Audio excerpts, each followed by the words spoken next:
Welcome to the Banker Lamp. Please enjoy the video. In this video, I will show you how to open your Nissan Juke hood. First, locate the hood release lever inside the vehicle's cabin. This lever is usually situated on the driver's side, often near the footwell or lower dashboard. Give the lever a firm pull. You should hear a distinct click as the primary hood latch disengages. This initial step prepares the hood for its full opening. Now, walk to the front of your Nissan Juke.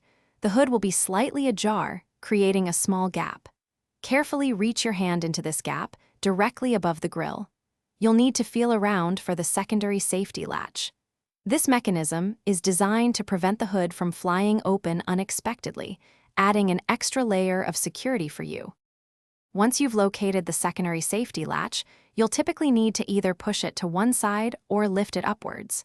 The exact movement can vary slightly, but it's usually a simple action.